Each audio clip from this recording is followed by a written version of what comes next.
Hello and welcome guys, fact and science के इस डरावने एपिसोड में आप सबने डिमन पोजेशन के बारे में सुना होगा, और अगर नहीं सुना है तो आपने एक्सॉर्सिस्ट और कॉन्जरिंग जैसी मूवीज तो देखी होगी, और अगर वो भी नहीं देखी तो वीडियो के बाद देख लेना, जिंदगी बहुत पड़ी है तुम्हारी। तो आज मैं आपको बताऊंगा एक रियल डिमोनिक पोजेशन के बारे में। डेविल पोजेशन, डेविल, हाँ। तो डेविल से जुड़े एक हॉरर केस शुरू करने से पहले माहौल थोड़ा सीरियस कर ले। 11 अगस्त 1676 पल्मा दी मोंटे चियारो इटली में जब नन्स का एक ग्रुप एक म्यूजिक प्रदर्शन एंजॉय कर रहा था, तब उन्होंने ध्यान दिया कि एक नन सिस्टर मरिया उनके साथ नहीं है। तब उन्होंने अपने मोनेस्टेरी के हॉल और रूम्स की तलाशी की। बहुत देर ढूंढने के बाद भी जब उन्हें सिस्टर मरिया नहीं मिली, तो उन्होंने उनके लिविंग क्वार्टर में उन्हें ढूंढने का फैसला किया। जब वो वहाँ के दरवाजे के पास पहुंचे तो उन्हें डर लगने लगा। दरवाजे के अंदर से भयानक चीखें आ रही थी। वहाँ का माहौल कुछ अजीब था। जब नन्स ने उस दरवाजे को खोला तो उसके पीछे जो था वो अगले 300 सालों तक एक भयानक मिस्ट्री बन के रह गया। तो चलिए जानते हैं क्या था उस दरवाजे के पीछे। So this is fact and science, so now let's begin.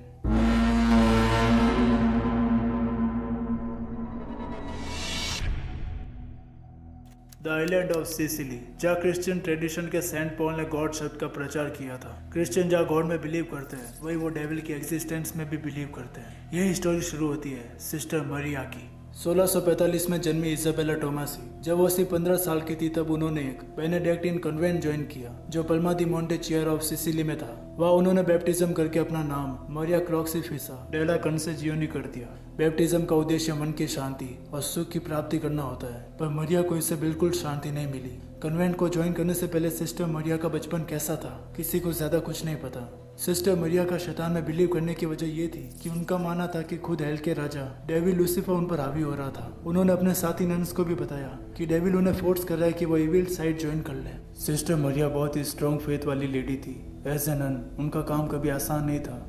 15 साल की उम्र में गॉड के लिए शपथ लेना, शुद्धता और आज्ञाकारिता होना, कई घंटे जाकर प्रे करना। वो चाहती थी कि वो सिर्फ गॉड के लिए कार्य करे, पर गॉड के सबसे करीब होना भी डेविल का दुश्मन होने जैसा है। सिस्टर मरिया अपना टाइम स्टडी में और बहुत सी भाषाओं को सीखने में बिताती थी, जैसे लैटिन, ग्रीक, अरेबिक और भी कई लैंग्वेजेस। पर अचानक सिस्टर मरिया के बिहेवियर में बदलाव आने लगा। प्रे के टाइम कई बार वो अलग से स्पेल्स बोलने लगती, कई बार एकदम से चिल्लाने लगती। धीरे धीरे मरिया का बिहेवियर और स्ट्रेंज होने लगा। वो पागलों जैसा व्यवहार करने लगी। वो किसी से डरी रहती थी और नन्स को बोलती थी कि डेविल उससे बोल रहा है कि गॉड की साइड छोड़कर इविल की साइड आ जाओ। एक दिन मरिया ने डिसाइड किया कि वो डिवाइडर में जाके प्रीस्ट को बताकर अपने सारे गुनाह कन्फेस कर लेगी और गॉड से क्षमा मांगेगी, ताकि उसकी फेथ और स्ट्रांग हो जाए और वो जिन परेशानियों में है उससे निपटने में उसे मदद मिले। पर इस कन्फेशन सेशन के दौरान अचानक वो फादर से डिसरिस्पेक्टफुली बात करने लगी, मानो उसकी बॉडी पर किसी और का ही कंट्रोल हो। इस सेशन के बाद उसे कुछ याद नहीं था जो भी वहाँ हुआ।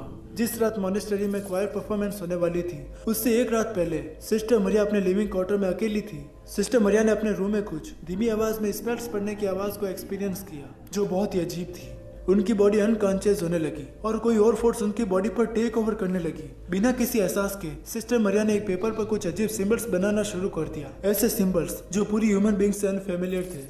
वो कई घंटों तक सिंबल्स बनाती गई। उनका माइंड उस टाइम काम नहीं कर रहा था, पर उनका हाथ उस पेपर पर लिखता जा रहा था, जैसे ये उनसे कोई डिमोनिक फोर्स करा रही थी। अगले दिन जब फाइनली नन्स ने उनके रूम का दरवाजा खोला तो वो एक कोने में अजीब तरीके से बैठी थी और अजीब तरीके से सांसें ले रही थी। उनका एक साइड का फेस इंक से ब्लैक हुआ था और उनकी हथेली इंक से भरी थी। बीती रात के बारे में उन्हें कुछ याद नहीं था और उनके चारों ओर पेजेस बिखरे हुए थे जिन पे सिंबल्स बने थे जो किसी नॉन लैंग्वेज से मेल नहीं खा रहे थे। सिस्टर मरिया खड़ी नहीं हो पा रही थी, तो बाकी नन्स ने उन्हें बिस्तर पर सुलाया और उनसे उनकी इस हालत के बारे में पूछा। सिस्टर मरिया की बात सुनकर सारी नन्स शॉक्ड हो गई। सिस्टर मरिया ने बताया कि कुछ दिन पहले उसे डिमंस ने कहा, कन्फेशन सेशन के दौरान फादर से अपमानजनक बातें उन्होंने करी। यही नहीं, उसने अपने आप को बहुत सारी बुरी आत्माओं से घिरा हुआ पाया, जो खुद अंधेरे के राजा लूसीफर ने भेजी थी, और ये लेटर भी उन्हीं बुरी आत्मा ने लिखवाया है। नन्स को पता चल गया था कि लूसीफर मरिया को गॉड से दूर करना चाहता है, पर उनमें लिखे डिमोनिक सिंबल्स को वो समझ नहीं पाई। अगले 300 सालों तक वो लेटर एक मिस्ट्री बन के रह गया। सन 2017 में रिसर्चर के एक ग्रुप लेडम साइंस सेंटर इन सिसिली ने कुछ पेजेस को डिकोड कर ही दिया। कई सॉफ्टवेयर यूज करने के बाद उन सिंबल्स में Arabic, Greek, runic alphabet, Latin और मरिया की सीखी कुछ भाषाओं के वर्ड्स मिले, पर लेटर 30% अब भी डिकोड नहीं हो पाया। डिकोड हुए लेटर में जो डिमोनिक लाइन्स है वो कुछ ऐसी है। God thinks he can free mortals. This system works for no one. God does not exist. Trinity is fake. There is only me. जब सिस्टर मरिया अपनी उस कंडीशन से रिकवर हुई तो वो फिर डिमंस के अगेंस्ट काम करने लगी।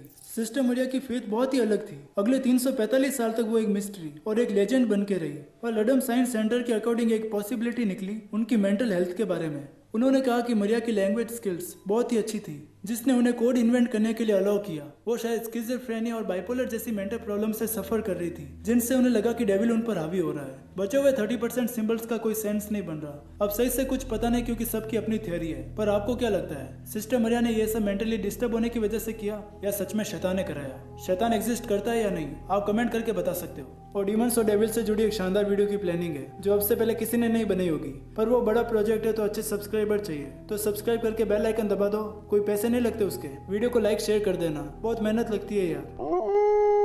ये कुत्ते रात को ही भौंकते हैं। आपकी चाय सर। हाँ रख दे। और तू है कौन? चला गया। और ये कुत्ते भी भौंकना बंद हो गए। ये लाइट किसने बंद की थी?